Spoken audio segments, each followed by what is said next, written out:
Okay, yes, hi. It's another good day for me. It's been a wonderful day, actually. I spent most of it on the phone today.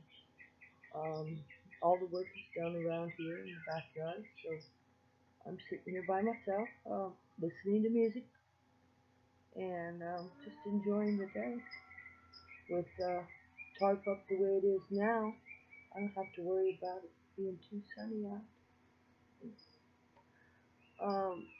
can be warm, but right now the pool water is extremely cold. So you ain't getting me in it. No. Anyway, I thought I'd tell you a little bit about uh, somebody that lived in my family with actually my little brother.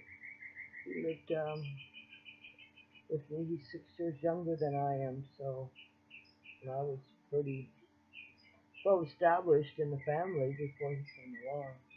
But after that, he became the golden child. As I said, my mother had my little brother, my dad had my brother, my sisters had each other, and I had no one to turn to, no one to call my confidant or anything, and very few friends.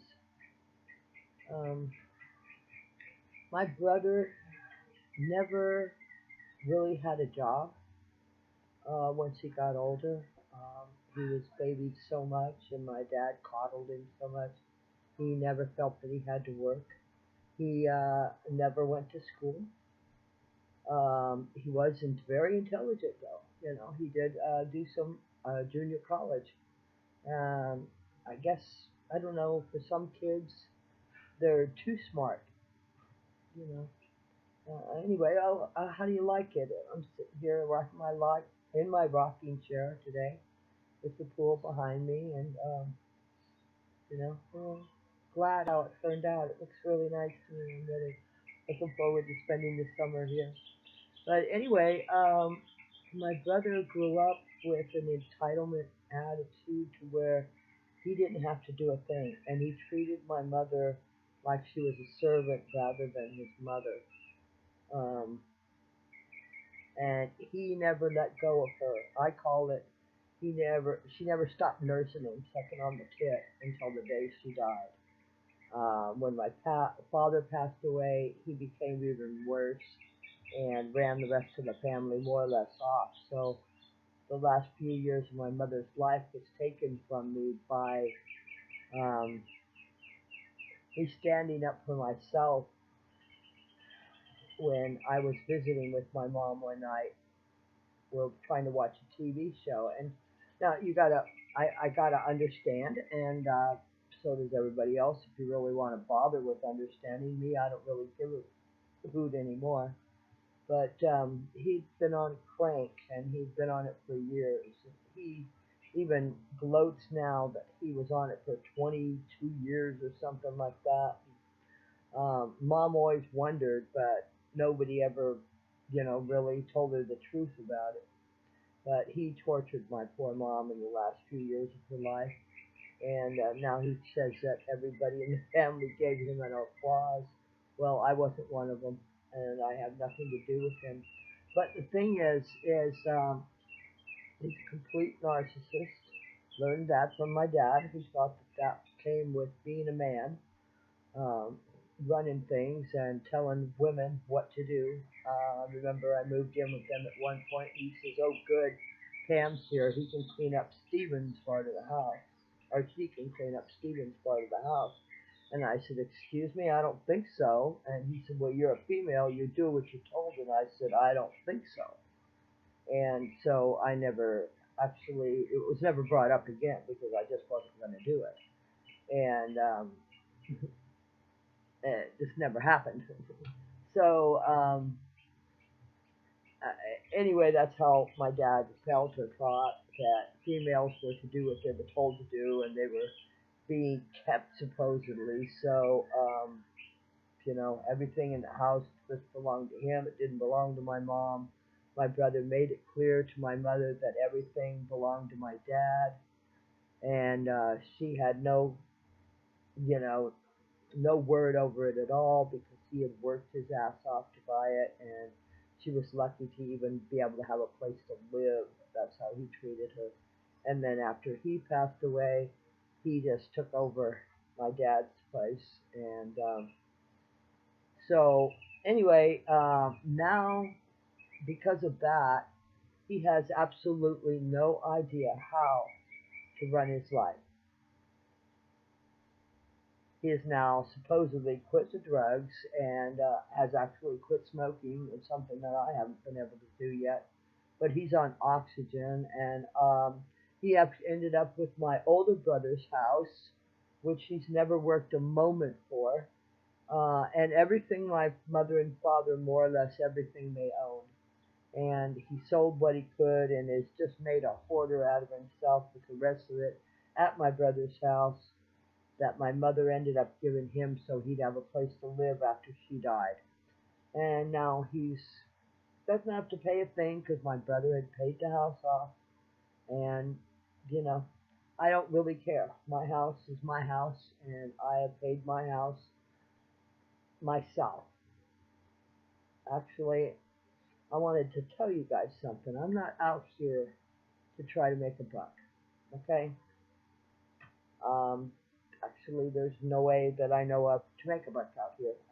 Not for sure. I've had a couple of people suggest things to me about advertising and stuff, but I guess I need a lot more subscribers before things like that happen. But so far, I'm just happy with being able to do this as an experiment, if nothing else. But I do want to mention that I have had an offer to have a screenplay made for my book, The Winged Warrior of the Gods. And I'd really like to see that happen. So I had a GoFundMe account put up in the call, turning a disability into an ability, of course, by me. And a couple of people have told me that, you know, I haven't gotten that much. I've gotten like $70 offered so far.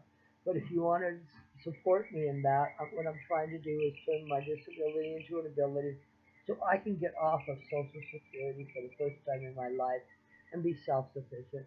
If you go to ascarecrowsdream.com, you'll read my intentions, and you'll be able to read samples of my books, so you won't think that I'm just some joker or whatever. I know there's a lot of scam artists out there, but my major idea of making these videos is for you guys to see what it's like to live with multiple personalities and to deal with the public when you're out in it. Stuff I can tell you about that. I won't go out there and record that. I mean, this is as far as you get right here.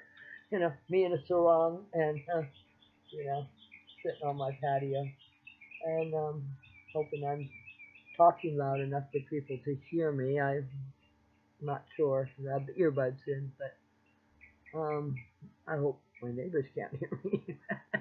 If they can, that's too bad because this is public. But either way, I'm not telling any lies. I'm telling the truth. So, but I just want to warn you: if you do this to your son or your daughter in a narcissist way, you will destroy them.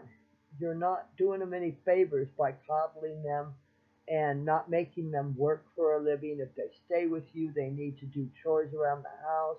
They need to be responsible for something. And you got to remind them from time to time who the hell the parent is. And once in a while, you're going to have to show them the front door if they don't. And you can't pay for their way to get home if they do decide to take off. You can't pay for their way to be, you know, if they're going to be homeless or something. That's too bad. They put themselves in that position after a certain time. I remember when after my father died, my mother and father luckily they had already sold their other house, but they had bought a small place for them a smaller place for them to stay, you know, until they both passed away. And once my father passed away, my sister was trying to get where they could get my brother out of there and get somebody competent to take care of my mother until she was gone. And he refused to leave, and he told my mother at 50 years old I was 56. I remember this really well. He told my mother, if you let Maxine kick me out of here now, it's like you're killing your own baby. Yeah. At 50 years old, he hadn't got it to where he could even empty a garbage can or pay an electric bill or even realize that there was a garbage bill to be paid. He couldn't even do his own shopping. And I'm embarrassed to even say how he had my mother passed away, how it was, because I wasn't there, but my niece seen it all and she's told me all about it. I wasn't there because I upset her when I came because Stephen would torment me so bad I'd finally tell him off and that would bother her. So my sister asked me to stay away, so I did.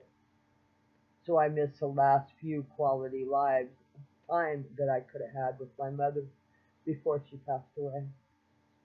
But that's okay.